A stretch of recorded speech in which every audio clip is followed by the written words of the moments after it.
فاعوذ باللہ من الشیطان الرجیم بسم اللہ الرحمن الرحیم قد تبین الرشد من الغی اللہم سبحانک لا علم لنا الا ما علمتنا انک انت العلیم الحکیم مولایا صلی وسلم دائما ابدا علی حبیبک من زانت بہ الاسر. معزز سامعین کرام، السلام علیکم ورحمۃ اللہ وبرکاتہ. ارشاد باری تعالیٰ ہے، بے شک ہدایت گمراہی سے الگ واضح ہو چکی. الحمدللہ. کل میں نے اس آیہ کریمہ کا پہلا حصہ آپ کے سامنے پیش کیا تھا. سعادت نصیب ہوئی تھی. لا اکراہ فی الدین، دین میں زبردستی نہیں، سے متعلق گزارشات پیش کی تھی، اور یہ اسی آیہ کریمہ کا آگے تسلسل ہے. تو ارشاد فرمایا گیا کہ بے شک ہدایت گمراہی سے الگ واضح ہو چکی، یعنی دین میں زبردستی نہیں ہے، لیکن ایسا کوئی نہیں کہہ سکتا کہ اسے حق کی تلاش جو ہے اس میں یہ امر پیش آ رہا ہے کہ حق واضح نہ ہو. قرآن کریم فرقان حمید حق اور باطل میں ایسے لکیر کھینچتا ہے کہ کہیں کوئی آمیزش جو ہے اس کا گمان بھی نہیں رہتا، کہ کوئی گمان کر سکے کہ شاید یہاں کوئی کسی شے کی آمیزش ہو. اللہ کریم کا کلام ہے، مالک کل کائنات ہے، اس کی شان ربوبیت ہے. اس نے مخلوق کو عطا فرمانا ہے. مخلوق جو ہے محتاج ہے، اس کی احتیاج ایک ہی در سے پوری ہونی ہے، اور جو اللہ رب العالمین کا ہے. باقی جتنا نظام ہے، حیثیتوں کا فرق ہے، استعداد کا فرق ہے، صحت و بیماری کا فرق ہے، اوقات، زندگی کے زمانے، یہ جتنے فرق ہیں بام، قرآن کریم فرماتا ہے کہ یہ تمہاری زندگی کے تسلسل کے لیے ہیں، باہمی معاونت کے لیے ہیں، کہ اس سے تمہارا انسانی معاشرہ چلتا ہے. اگر سارے ہی ایک حیثیت کے ہوں تو بام تعاون ختم ہو جائے. سب کو ایک دوسرے کی جو ضرورت پیش آتی ہے اس کا سبب ہی یہی ہے کہ یہ جو استعداد ہے اس میں ہر ایک کا فرق ہے. طاقت وجودی کا بھی فرق ہے، ذہنی استعداد کا بھی فرق ہے، حیثیتوں کا فرق ہے. یہ جو تفریق آتی ہے استعداد کے حوالے سے، یہ انسانی زندگی اور معاشرے کی ضرورت ہے. اب کسے کس حیثیت میں پیدا فرمایا، کب پیدا فرمایا، کب تک کیا اس کا رہنا اسے منظور ہے، کس کے بطن سے پیدا ہوا، کس کی نسل شمار ہوا، یہ سارے وہ حصے ہیں جو اللہ کریم نے طے فرمائے ہیں، اور اللہ کریم نے جو طے فرمایا وہ عین حق ہے. بعض دفعہ ہم یہ بات سنتے ہیں کہ میں نبی کریم صلی اللہ علیہ وسلم کے مبارک زمانے میں پیدا ہوا ہوتا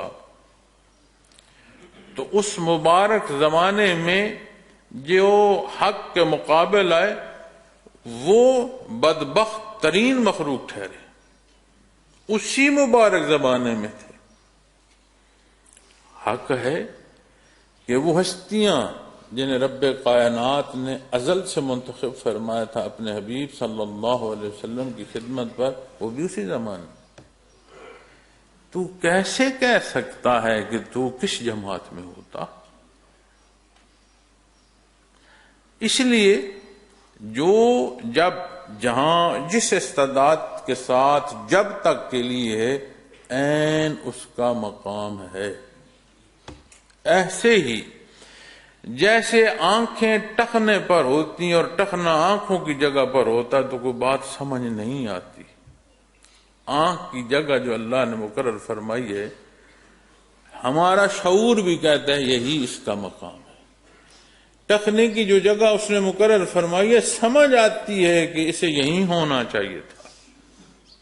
اسی طرح جسے جہاں جب جس استعداد سے جب تک کے لیے پیدا فرمایا اس کا عین مقام ہے. پھر جسے جو استعداد دی ہے، جتنی استعداد دی ہے، عین اس کے مطابق ہے، کیونکہ یہ فیصلے اللہ رب العالمین. ہر ایک کو اس نے جو استعداد دی ہے وہ اس کے مقصد حیات کی تکمیل کے لیے ہے. ضروریات دنیا میں نے کل جو بیان کیا، اس ابتدائی حصے پر پورا بیان میں نے کیا، اس میں بے شمار پہلو آپ کے سامنے میں نے عرض کیے. لیکن جب آپ اپنی ضرورت کو دیکھتے ہیں تو قرآن کریم فرماتا ہے کہ اس حق کی پہچان جو ہے تخلیقی طور پر وہ اس مخلوق کو عطا فرماتا. ہر پیدا ہونے والا جو بچہ ہے اس کے اندر یہ استعداد موجود ہوتی ہے کہ وہ حق کو پہچان سکے. اسی طرح حدیث شریف میں بیان فرمایا گیا کہ وہ جو اس حق کی پہچان کے لیے، اس پر عمل پیرا ہونے کے لیے پیدا فرمایا گیا ہے، وہ جہاں رہتا ہے، جیسے رہتا ہے، جن لوگوں میں رہتا ہے، جہاں بڑھتا پلتا ہے، وہاں پھر وہ جب ان میں ڈلتا ہے یہ اس کا ذاتی فیصلہ ہوتا ہے. کس مذہب کے ماننے والوں میں وہ پلا بڑا، لیکن بنیادی استعداد اس کے اندر موجود ہوتی ہے. اور جب بات معاملات کی آتی ہے، صحیح اور غلط کی آتی ہے، تو مخلوق ہر اس بات جو غلط ہے لیکن اسے محسوس ہوتا ہے کہ اس کے فائدے کے لیے، وہ اس پر جگر پڑتا ہے کہ نہیں یہ بات درست ہے، مجھے یہ بات پسند ہے. لیکن جو قانون اللہ کریم نے فطرت پر عطا فرمایا دین اسلام کا، وہ ایسا ہے جو حقوق و فرائض کی تکمیل کلی معنوں میں کرتا ہے. جہاں حق ہے وہاں حق کا ارشاد ہے، جہاں کسی کا فرض ہے اسے وہاں فرض کی ادائیگی کا حکم دیتا. اور صحیح اور غلط، یہ قرآن کریم کی شان ہے کہ اسے واضح فرما دیتا ہے. کہیں کوئی شے کا کوئی شبہ یا شک نہیں بچتا، صحیح کیا ہے اور غلط کیا ہے. اب سمجھ آتی ہے کہ جہاں دین اسلام میں زبردستی نہیں ہے کہ کسی سے زبردستی دین منوایا جائے، وہاں دوسری ضرورت ہے کہ صحیح اور غلط واضح ہو. جسے استعداد دی گئی ہے ماننے کی وہ خطا نہ کھائے، اس کے سامنے حق واضح ہو. اور اللہ رب العالمین نے فرمایا ہے بے شک ہدایت گمراہی سے الگ واضح ہو چکی، اس میں کوئی شک کوئی شبہ نہیں ہے. اب جب یہ واضح ہو چکی تو اس کا اعلان نہیں مقصود. جسے مخاطب فرمایا جا رہا ہے، جس کے لیے حق عطا فرمایا گیا ہے، جس کو عبادت کے لیے پیدا فرمایا جا رہا ہے، اس ارشاد کے ساتھ پھر معاملہ اس کے حصے میں آتا ہے تو کہاں کھڑا ہے. تیری جو سوچ اور فکر ہے وہ تیرے اعمال تک جو پہنچ رہی ہے، کیا وہ حق کی شہادت اعمال تیرے دے رہے ہیں کہ نہیں؟ کہیں خواہشات ذاتی میں تو نہیں کھو گیا، کہیں شیطنت میں تو نہیں ڈوب گیا. اور اسی استعداد کو بروئے کار لاتے ہوئے دنیا جو عالم اسباب ہے، اس کے اسباب اختیار کرتے ہوئے بندہ اپنی زندگی جو ہے وہ بسر کر رہا ہوتا ہے. لیکن ان اسباب کا اختیار کرنا اور دنیا کی ضروریات کی تکمیل، یہ اس کے مقاصد کی کلی جو ہے ان حصوں میں داخل نہیں ہوتا. یہ تو اسے دنیا میں آنا ہے اور ذات دنیا ہے. مقصد کو جو دیکھو گے تو وہ یہ ہے جو قرآن کریم نے حق واضح کر کے تمہیں عطا فرما دیا ہے، یہ تمہاری زندگی کا مقصد ہے. اب یہی اختیار جو قرآن کریم فرما رہا ہے نا کہ لا اکراہ فی الدین، اسی کے تحت دیکھو لوگ اپنا فیصلہ کرتے ہیں، بے دینی میں کہاں تک جاتے ہیں. اور دین کے نام پر اگر کوئی بے دینی کی طرف جاتا ہے تو اس کا ہاتھ کوئی نہیں روکا جاتا قدرت کی طرف سے، اس لیے کہ جو فرصت اس کے پاس ہے اس میں وہ اپنا فیصلہ کر رہا ہے، اس فیصلے کرنے میں وہ آزاد ہے. اس آزادی کو کلی معنوں میں لوگو نہیں، جو بالعموم حیاتی پہلو ہیں اس میں آپ دیکھو تو یہ اختیار وہ نہیں ہے جو کسی کو اپنے پیدائش کے وقت پر اختیار دے رہا ہو کہ تو نے کس زمانے میں پیدا ہونا ہے اپنی چاہت سے بولے. نہیں، کس خاندان سے ہونا ہے، کس کے بطن سے ہونا ہے، کیا نسل کیا خون ہونا ہے، نہیں اختیار. شکل و صورت آتی ہے، پھر زندگی کی جو صحت و بیماریاں آتی ہیں، موت آتی ہے. مٹی کی کن ذرات میں تیرے وجود نے شامل ہونا ہے وہ جانتا تک نہیں. اللہ بہتر جانتا ہے. قرآن فرماتا ہے کس کا کہاں وقت پورا ہونا ہے اللہ بہتر جانتا ہے. اور کہا جاتا ہے کہ وہاں بندے کی وجود خاک ہوتا ہے جس خاک سے اللہ نے اس کا وجود پیدا فرمایا ہوتا ہے. اسے نہیں معلوم، تو پھر اس اختیار کو کلی معنوں میں لوگے. نہیں، ویسا ہو جیسا میں چاہتا ہوں. تیری پسند و ناپسند کا جو اختیار اللہ نے تجھے عطا فرمایا وہ یہاں ہے، جس سے قرآن کریم واضح فرما رہا ہے کوئی بات ایسی نہیں ہے کہ جہاں کوئی آمیزش رہی ہو، حق واضح ہو چکا ہے. اور اللہ کریم کا احسان ہے کہ بعثت محمد رسول اللہ صلی اللہ علیہ وسلم سے ہمیں سرفراز فرمایا. یہ شرف نصیب ہوا کہ آپ صلی اللہ علیہ وسلم کی امتی ہیں. یہ شرف. اور یاد رکھیں جتنی عطا ہوتی ہے نا اتنی اسی بات میں نزاکت ہوتی ہے. عمومی تعلقات میں دیکھیے گا لوگ چلتے چلتے آپس میں تلخ بات کرتے ہیں، بات رفع ہو گئی، ہر کو اپنے راہ ہو، سوچتا بھی کوئی نہیں کہ وہ کون تھا یا کیا ہوا، بات ختم ہی چلے. جہاں بہت قریبی تعلق ہوتا ہے نا وہاں بات تو کجا چہرے کا تاثر درست نہ ہو نا تو اس کی چبھن دلوں میں رہ جاتی ہے. اس سے یہ توقع تھی، اس نے یہ کرنا، تو کیوں؟ بات رشتے کی ہے. یعنی جتنا رشتہ بڑا اتنی اس کی نزاکت بڑی. اسی پہلوؤں میں دیکھو جب بات عطا کی آئے گی، عمومی طور پر کوئی جاہل کام کرتا ہے تو لوگ کہتے ہیں کہ یہ تم نے غلط کیا، ایسا نہیں کرنا تھا، تمہیں سمجھ نہیں. اور اگر کوئی عالم فاضل وہی غلطی کر رہا ہو تو اس سے پیشتر کے اس کی غلطی کی طرف اشارہ کریں، اسے کہتے ہیں اتنا پڑھ لکھ کر تجھے یہ سمجھ آئیے. تو اسی طرح جب بات عطا کی آئے گی تو اس عطا میں اتنی نزاکت بڑھتی چلے جائے گی. اور غور نہیں فرمایا کتنی بڑی بات ہے کہ تجھے امت محمد رسول اللہ صلی اللہ علیہ وسلم ہونے کا شرف عطا فرمایا گیا، اور تو جب لحد میں اترا کیا لے کر آیا. سوچیں نا تو سمجھ بندے کا شریر کام جاتا. اور جب ہم اپنی سوچوں کو یہاں نہیں لائیں گے نا قد تبین الرشد من الغی، یہاں نہیں لائیں گے تو پھر اپنے آپ کا اطمینان، جو اپنا اطمینان ہے اسے نفس کے تحت لے جائیں گے. جہاں نفس مطمئن ہو رہا گا ہم کہیں گے ہاں یہی صحیح ہے. نہیں، یہ رمضان المبارک بڑی قاری ضرب لگاتا ہے نفس پر. عبادات ساری کی ساری جو ہیں وہ ظاہری اور باطنی ہر دو پہلو سے عبادت گزار کو فائدہ دیتی ہیں. اور جب یہ کیفیت مضبوط ہوتی ہے ایمان کی تو سامنے جو مرضی کوئی لالچ رکھ دے.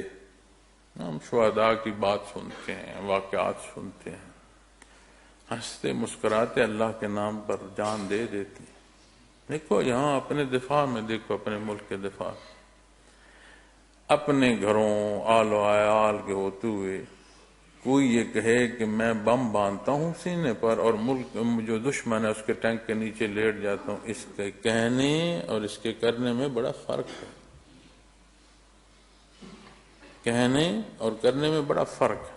تو کیا ہمارے ہی جو اس قوم کے بچے ہیں انہوں نے ایسا نہیں کیا؟ تو کیا ان کا مقصد کیا تھا؟ تکبیر کے ساتھ انہوں نے یہ عمل کیا. نام کا یا قوم کا یا اپنی برادری کا نعرہ لگا کر نہیں عمل کیا. مسکراتے چہروں کے، انہیں کوئی نہیں پتا تھا کہ پیچھے اولاد ہے، گھر بار ہے، ذمہ داری، انہیں نہیں پتا کہ کیا وہ ایمانی جذبہ ہے۔ اللہ نے توفیق عطا فرمائی۔ آج اسی کیفیت کو لوگوں کو نشے دے کر اور قرآن و حدیث سے جو حق کے وعدے ہیں انہیں دکھا کر اور ذہنی انتشار میں مبتلا کر کے ان سے کہیں بھی حملہ کرایا جاتا ہے، انہیں یہی بتایا جاتا ہے کہ تم اسلام کی خدمت کر رہے ہو۔ لیکن جہاں یہ قرآن کریم فرما رہے ہیں حق و باطل کی تفریق، یہ ہر ایک کی ذمہ داری ہے کہ وہ ضروریات دین جانے۔ اس کی ذمہ داری یہ نہیں ہے کہ کوئی دین جانے اور اس کے لیے کافی ہے کسی کا دین جاننا۔ ہر مسلمان کی ذمہ داری ہے کہ ضروریات دین جانے۔ تو جب حق واضح ہو چکا ہے تو پھر جسے مخاطب فرمایا جا رہا ہے، یہ کیا صرف اعلان کرنے کا مقصد تھا، یا اسے اب جو حق واضح ہے اس پر تیری ذمہ داری ہے کہ تو عمل پیرا ہو۔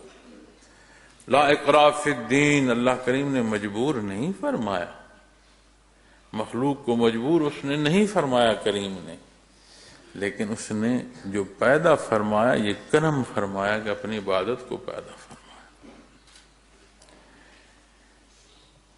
فَمَن يَكْفُرْ بِالطَّاغُوتِ وَيُؤْمِن بِاللَّهِ فَقَدِ اسْتَمْسَكَ بِالْعُرْوَةِ الْوُثْقَىٰ، فرمایا بس جو شیطان کی بات سے انکار کرے، یعنی جب حق اور باطل سامنے ہے، جو باطل کو رد کر دے، اسے مسترد کر دے، شیطان کی راہ کا انتخاب نہ کرے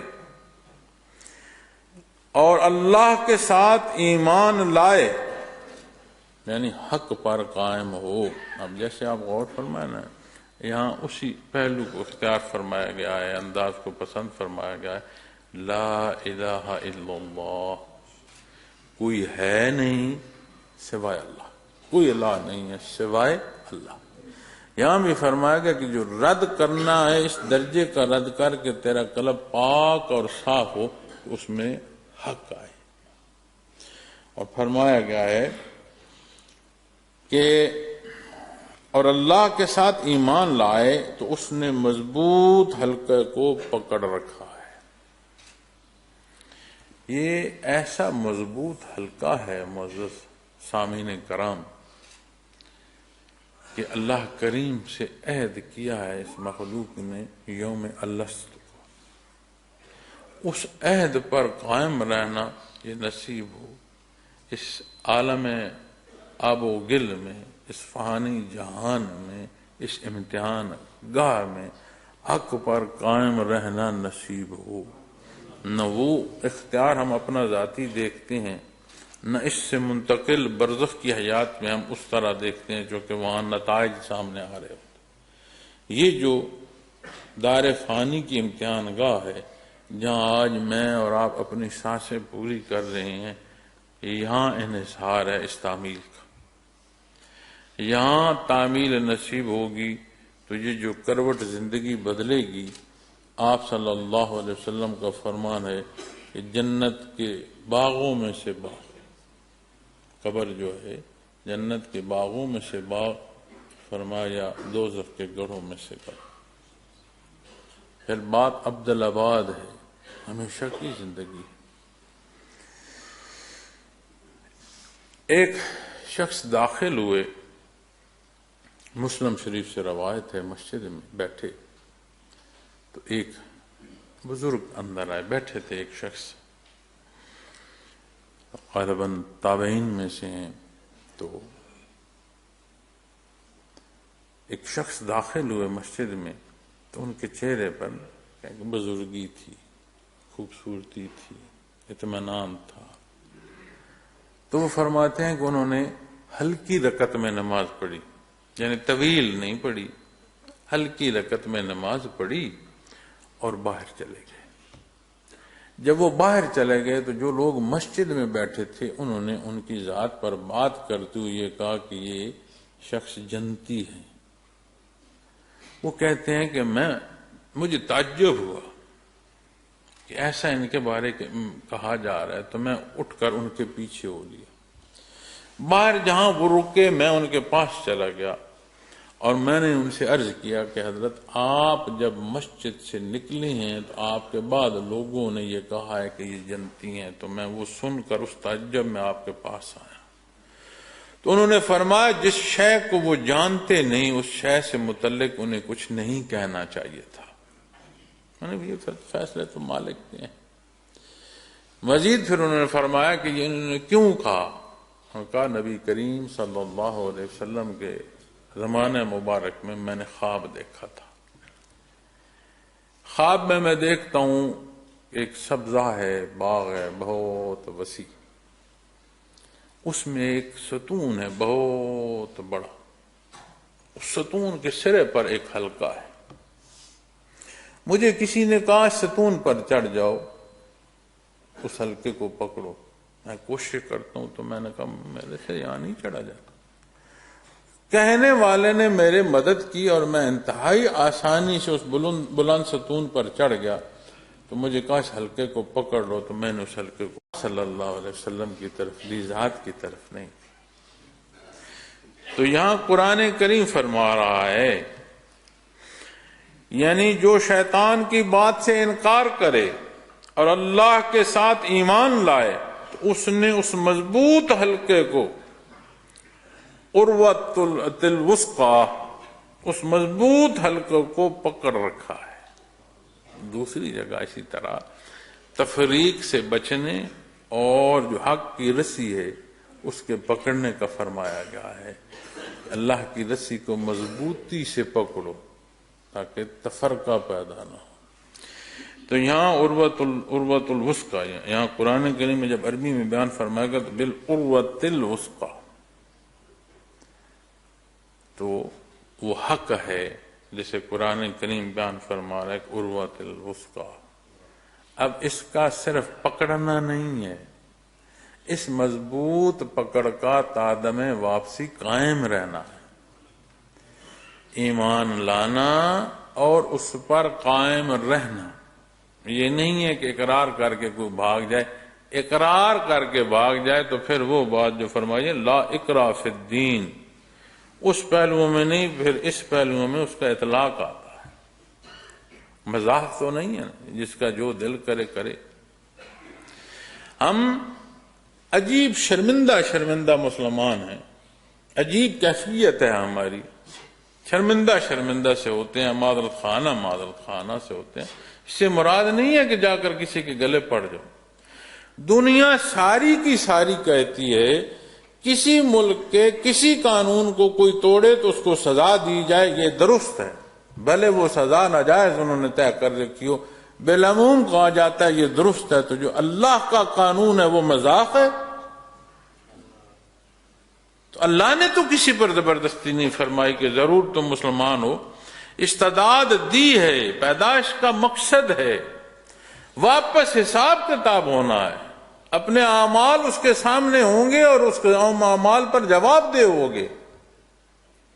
لیکن یہ مذاق ہے کہ کوئی جائے اور اس قانون کو اختیار کرے، توڑے اور پھر چلا جائے۔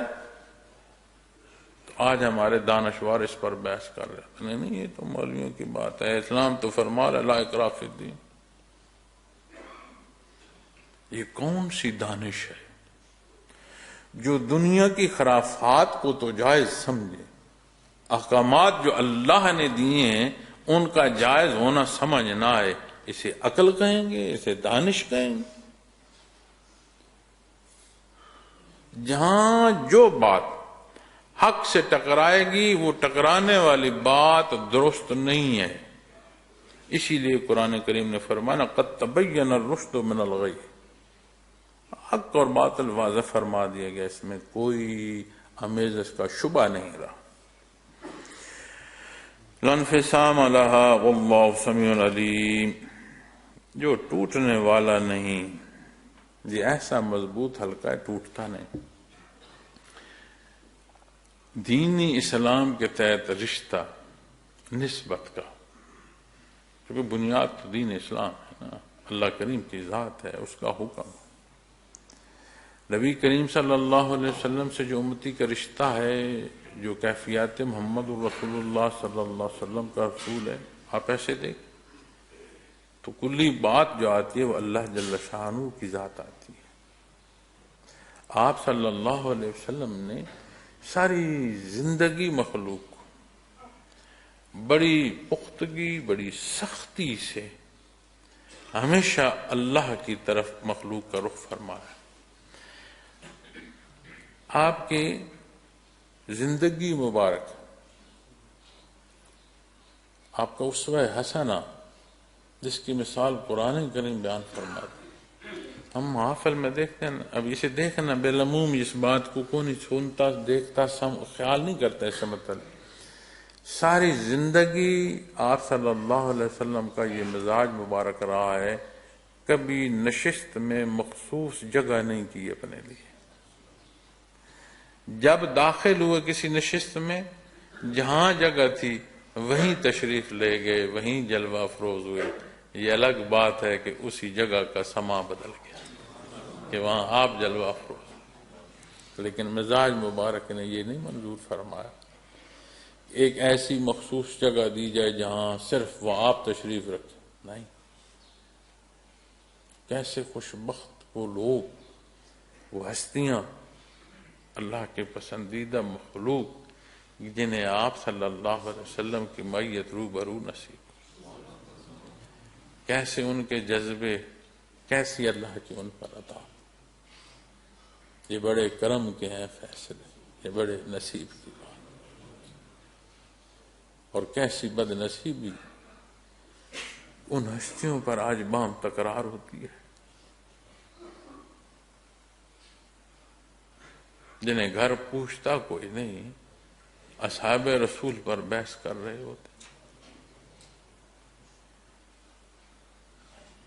اور وہ ایسی ہستیاں جن کی مثالیں قرآن کریم تورات و انجیل میں بیان فرماتا ہے، جنہیں ساروں کو وہ فرماتا ہے کہ اللہ ان سے راضی، رضی اللہ تعالی، جنہیں اللہ کی رضاعت قرآن کریم اعلان فرماتا ہے۔ ایسی ہستیاں جنہیں روبرو نبی کریم صلی اللہ علیہ وسلم نے جنت کی بشارت دی، ان ہستیوں پر آج لوگ بحث کرتے ہیں، اور ہم جیسے دعوے محبت رکھنے والے اتنا دینی علم بھی نہیں رکھتے کہ ہمیں حقائق کی سمجھ آ سکے، کیسے مسلمان ہیں اور کیسی ان اطاعت کو پہنچے ہیں، کون ہم پہنچے کہاں۔ یہ جو قرآن کریم فرما رہا ہے نا، یہ تمہیں بتا نہیں رہا کہ حق و باطل کی تفریق ہو چکی، بات ختم نہیں۔ اس فرمان کے ساتھ تمہارے عمل کی باری شروع ہو جاتی ہے، اور اس حق و باطل کی تفریق کے بعد حق پر قائم رہو تو یہ جو آج کا تف ہونا یہ معاشرے سے نکل جائے۔ یہ جو آج کی ذلت ہے اس امت کے منہ پر، اس کے حالات پر۔ مجھ سے کسی نے پوچھا کہ فلسطین کی مدد اور ان کے لیے فنڈ کا جمع کرنا، میں نے کہا مجھے یہ تو نہیں معلوم کہ کون کتنا جمع کر رہا ہے اور ہو کیا رہا ہے، یہ مجھے معلوم ہے کہ وہاں پہنچنا مشکل ہے، شاید پہنچتی کوئی نہیں، اور ہمیں ایسے لائیو کیمروں پر دکھایا جاتا ہے کہ کیسے مارا جاتا ہے۔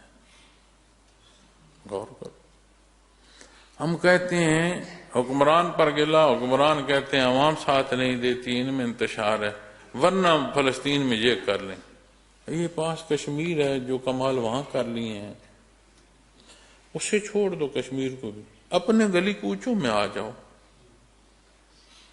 عزتیں بک رہی ہیں 2 وقت کے کھانے کو، اس کا تدارک کر لیا تم نے؟ جس معاشرے میں نحیفی اور کمزوری جرم ہو جائے، اس معاشرے کا تم نے کیا کر لیا؟ تو کوئی نہیں پوچھ رہا، کوئی احساس نہیں کر رہا۔ جس کی مخلوق ہے اس کے حضور جواب دینا ہوگا، اور اپنے اپنے حصے کا ہر کوئی جواب دے گا، اور جواب نہیں بن پائے گا، مشکل ہو جائے۔ اس لیے یہ جو مضبوط حلقہ، اس کو پکڑو، اس پر قائم رہو، جو ٹوٹنے والا نہیں، لانفصام لہا، جو ٹوٹنے والا نہیں ہے، تم مضبوط رہو کہ یہاں کوئی لرزش نہیں آئے گی۔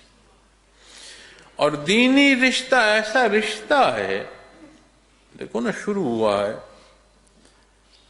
لا الہ الا اللہ محمد رسول اللہ، کوئی الہ نہیں سوائے اللہ کے، اور آپ صلی اللہ علیہ وسلم اللہ کے رسول ہیں۔ یہ رشتہ یہاں نصیب ہوتا ہے، زندگی بندگی کے معنوں میں باصیت امتی نصیب ہوتی ہے۔ لحد میں اترتے ہو تو جہاں بات اللہ جل شانہ کی آتی ہے، وہاں نبی کریم صلی اللہ علیہ وسلم کی آتی ہے، دین اسلام کی آتی ہے۔ رشتہ نہیں ٹوٹا، وہیں جا رہا ہے ساتھ۔ روز محشر میں نے چند دن پہلے بیان کیا تھا کہ فرشتے، ایسے لوگوں کے فرشتے ان کی قبروں پر آ کر انہیں کہیں گے کہ آج گھبرانا نہیں۔ قرآن و حدیث فرماتی ہے مخلوق کو اپنا ہوش نہیں ہوگا، صاحب ایمان کو اللہ کے فرشتے آ کر قبر سے اٹھتے ہوئے کہہ رہے ہوں گے آج گھبرانا نہیں ہے، پریشان نہیں ہونا تم نے، نہیں، رشتہ ساتھ چل رہا ہے، پھر قائم ہوگا او حساب کتاب، تو شفاعت محمد الرسول اللہ صلی اللہ علیہ وسلم کی بات ہے، کوئی رشتہ چل رہا ہے۔ اسی رشتے سے پلسرات سے گزرنا ہے، یہی ایمان عبدالآباد جنت تک پہنچا ہے۔ یہ اتنا مضبوط حلقہ ہے کہ ہم تو یہ دیکھتے ہیں، میں نے عمارت بنائی اتنے سال تک ہلی نہیں، یہ بڑی مضبوط ہے، جہان فانی، عمارت فانی نہیں ہوگی تو کیا ہوگا؟ اگر دنیا کی عمارتوں کی طرح اپنی حیثیت کو دیکھو گے تو یہ تو دنیا فانی ہے، حیثیت دنیا کی فنا ہو جائے گی۔ اگر بقا دائمی دیکھنی ہے تو حق کے ساتھ ہے، اور اسی حق کے ساتھ دیکھا ہے۔ یہ جو کیفی رشتہ نصیب ہوتا ہے نا، دیکھا ہے کہ موت وارد ہو گئی، رشتوں نے کہا یہ میت ہے، لیکن قلبی رشتہ جو ہے اس کا انقطاع نہیں آیا۔ آج فیصلے کا موقع ہے نا، آج اپنے فیصلے کیے جائیں۔ واللہ سمیع علیم، اور اللہ سننے والے، جاننے والے، سننے والے، دو پہلو دیکھنا، جو کہہ رہے ہو وہ سن رہا ہے۔ اب میں نے جو آپ کے سامنے بات کی ہے، آپ نے سنی، لیکن مخلوق کی سماعت اور ہے۔ مالک کی ذات علیم ہے، یدرکہ الابصار، وہ تو نظروں کو بھی جانتا ہے، اس نظر کے اندر کیا ہے۔ تو آپ نے تو میری آواز، انداز سنا، دیکھا، وہ تو جانتا ہے کہ یہ کس پہلو سے بول رہا ہے، اسے کہیں ذات تو نہیں مقصود، اللہ کی رضا کو بول رہا ہے، دین بول رہا ہے یا ذات بول رہا ہے۔ تو وہ جاننے والا، سننے والا ہے۔ اسی سننے میں دوسرا پہلو لے آؤ، ربنا آتنا فی الدنیا حسنۃ وفی الآخرۃ حسنۃ وقنا عذاب، دنیا اور آخرت کی آسانی طلب کر لو۔ واللہ سمیع، اپنے آپ کو حق پر کھڑا کرو نا، اسی سننے میں تیرا مانگنا نہیں داخل ہوگا کہ تو اپنے الہ سے اپنے لیے آسانی ایمان مانگ لے۔ علیم، وہ جانتا ہے، اس کا علم حضوری ہے کہ تو کیا کہہ رہا ہے، تیری سوچ کیا۔ میں نے کل بھی ایک حدیث شریف پیش کی کہ ایک بندہ کھو گیا ہے، زندگی کی باتیں اس کے سامنے سے چلی گئیں، صحرا ہے، گرمی ہے، صحرا گرمی، سواری جاتی رہی، خوراک کھانا پینا اس کے ساتھ جاتا رہا، اب موت کے سوا کوئی چارہ نظر نہیں آ رہا کہ کوئی شے اور ملے، وہی ہماری بے میں سامان واپس ملے، وہ کہے تو میرا بندہ میں تیرا مالک، اس کیفیت اور حال میں کہ ہوش علامت نہیں ہے کیا کہہ رہا ہوں، لیکن اس کے دل میں یہ نہیں ہے، الفاظ الٹ گئے ہیں لیکن دل سے وہ اللہ کا شکر کر رہا ہے، اللہ اس کی اس پہلو پر بھی مقبول فرماتا ہے اس کی بات، کیا الٹ رہا ہے۔ حدیث شریف میں آتا ہے کہ اللہ اس کے اس کلام کو بھی شرف منظوری دے رہا ہے، کیوں؟ کیونکہ وہ تو ہوش کھو گیا، لیکن یہاں سے جو شکرانے کی کیفیت ہے اس کی نسبت اللہ کی طرف ہے، تو اس کی ذات علیم ہے۔ تو ابتداً میں نے جو میٹنگ کے منٹس پر بات شروع کی تھی، اپنی اس ابتدا کو ہمیشہ یاد رکھا کہ جو سلسلہ اہلیت سے منسلک ہونا ہے وہ اللہ کے لیے ہے، وہ اللہ پر ہونا چاہیے، وہ کیفیات محمد رسول اللہ صلی اللہ علیہ وسلم کے لیے ہے، اس سے اتباع محمد رسول اللہ صلی اللہ علیہ وسلم سے مزین رہنا چاہیے۔ یہ صرف رشتہ نہیں، اس رشتے کے حصول کے ساتھ اس پر قائم رہنا یہی امتحان ہے، اور اللہ کریم سمیع اس سے استقامت مانگتے ہوئے، اللہ کریم میرا اور آپ کا حامی و ناصر ہو۔ وآخر دعوانا الحمد للہ رب العالمین۔